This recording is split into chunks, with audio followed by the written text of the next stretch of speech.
The following story is an Affrilachian folktale, and these are African American folktales from people of Appalachia. And the story is called Three Suitors. Once there was a young woman who lived with her family in the finest house in the county.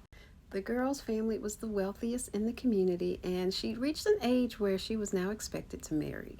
This was good news for all the young men in the county because there were a few of them who wanted to do a little bit of courting with this young woman. Well, one Sunday afternoon, the young girl and her mother and father were all sitting on the porch when this man driving the wagon pulls up. When he got close to the house, the young man stopped the horse, jumped out his wagon, and pulled out two giant axes. Now, he was good looking and strong, so he stomped his way up to that porch and that house and threw his two giant axes down right in front of the girl and her parents. Then he grinned at the young woman and said, "Baby cakes, marry me." Her mama started sputtering, You just knocked holes in my front porch. Why'd you do that?" And he says, "Well, I've come to ask for your daughter's hand in marriage. So, baby cakes, will you marry me?" Well, that girl's daddy nearly had a fit. But the girl stopped them and said, "Mama, Daddy, y'all go in the house for a minute. I can take care of this myself." So Mama and Daddy did go inside the house, but they did watch from the closed screen door. "So, you want to marry me?" says the girl. "Why would I want to marry you?" "Why?" says the man. "Well, I'm the best woodsman in the county. I can make furniture, I can provide for you, and give you whatever you want. You can't find a better husband than me, so you should just go ahead and marry me." He started smiling with confidence, but the young woman didn't seem the slightest bit impressed. So the young man tried to think of a good way to let the girl know that he was the best catch around. So he pulled his axes out of the broken wood on the front porch and headed towards the tallest tree. He started swinging his axe. Ka-cha! The axe would hit the trunk, he'd pull it out, he'd swing it again. Ka-cha! Wood chunks flew as he started chopping. As each piece fell to the ground, it began making a very curious shape. The wood ended up falling into the shape of a huge chair. The young man fell into that chair, looked towards the young woman with this huge grin on his face. She said, "I have no words to say to you right now. But if you come to the dance at the meeting house Friday night at 7, I might have something to say to you then." Satisfied with himself and that answer, the young man picked up his axes, headed back to his wagon, tossed those axes in the wagon, and took off. On his way back up the road, though, he passed another young man in a nice sporty car, and this man was dressed to the nines in a very fine suit. That young man jumped right out of his car, went right up to the young woman, and started smiling. He had shiny slick hair and shiny patent leather shoes. He wore a silk suit, a silk shirt, and a silk tie. Had a slick smile with teeth so white that the sun glinted off of them. He reached out for that girl's hand and said, "Honey, would you marry me?" The girl could hear her parents stammering and stuttering behind the door. But once again, she said, "I can handle this." "So, why should I marry you?" she asked the young man. He says, "Don't you know who I am? My family is the second wealthiest in this county, next to yours, of course. And if you and I got married, we'd be the richest couple in the state. And I'm also a landowner. I buy and sell land, and I make a lot of money for myself doing so. And I know how to build houses." But the young woman really didn't seem all that impressed. But just like the first guy, Shiny Man wants to impress her as well. He looked around the front yard and happened to see a big wooden chair sitting there. So he went to his car, pulled out his toolbox, and walked over to the chair. Then he tore the chair apart. Then with saw and sander, hammer and nails, he turned that little chair into a miniature house. But the girl still didn't seem to be that impressed. But the family dog yelped for joy. That dog ran right from under the porch into the house and moved right in. But the young woman sighed. "I have no words for you right now, but if you come to the dance Friday night at the meeting house at 7 p.m., I may have something to say to you then." Well, those words made that shiny young landowner sparkle and smile. He took his tools, put them back in the trunk, hopped in the driver's seat, flashed her a wink and a smile, and said, "I'll see you Friday." Then took off down the road.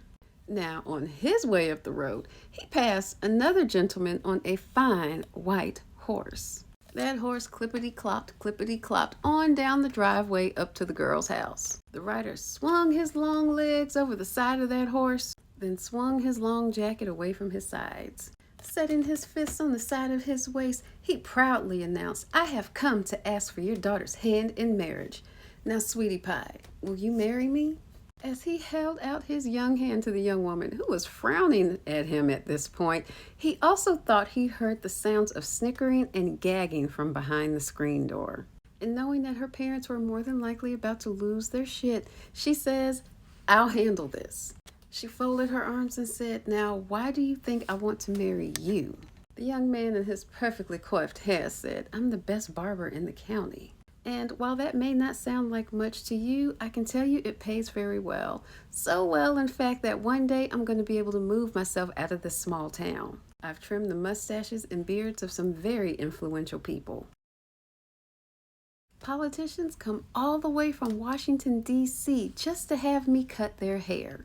There's even one senator who doesn't have hair but wants me to polish his bald head once a month. And one day, honey, I'll take you away to the big city, possibly even Washington, D.C., if you'll marry me." But, yet again, the young woman still didn't seem all that impressed. So the barber thought of a way that he could try to gain her interest. Then a rabbit hopped by, which caused the dog to come running out of that little house and start chasing after it. But this gave the young barber an idea. So he reached in one pocket, pulled out his shaving mug, brush, and some soap. Spit into a mug, stirred in some soap, put the brush into his pocket, then he pulled out his razor.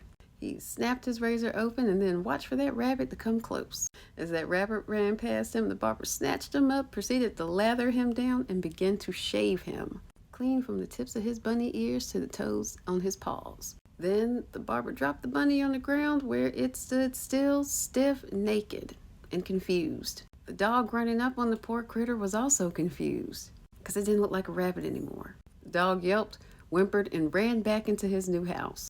The rabbit sat on the ground looking confused. "You just shaved a rabbit," said the young girl. "Okay, I have no words for you right now, so if you come to the dance at the meeting house Friday night at 7, I may have something to say to you then."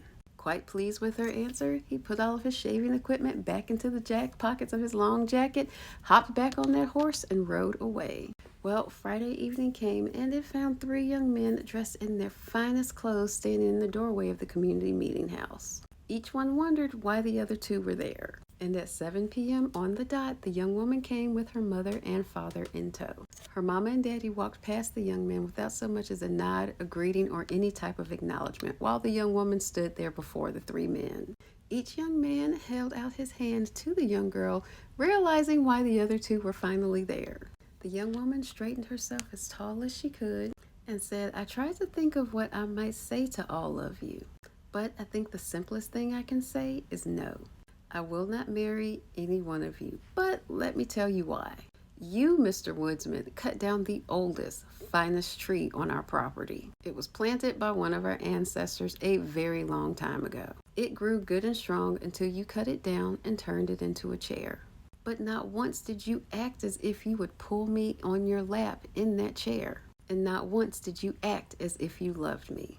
You, Mr. Landowner, tore down a perfectly good chair to build a house that we did not need in our front yard. And now the dog lives there instead of his nice little house in the backyard.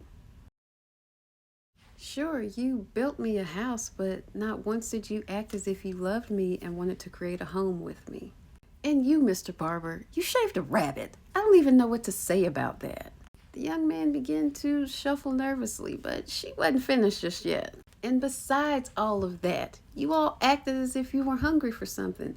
Baby cakes, honey, sweetie pie. But it sure didn't feel like you were hungry for my love. And not one of you called me by my name, which is Catherine, by the way. So the next time you decide to do a little courting, it might be helpful to remember to call the woman by her name." The young woman walked on to the dance and had a grand old time with her family and friends. The 3 young men all went home, sad, but a bit wiser than they'd been before. Now, whether the young woman actually married or not is not told in the story, but can say that she did live a happily ever after, even without those young men. Let me know what you guys think about this one in the comments.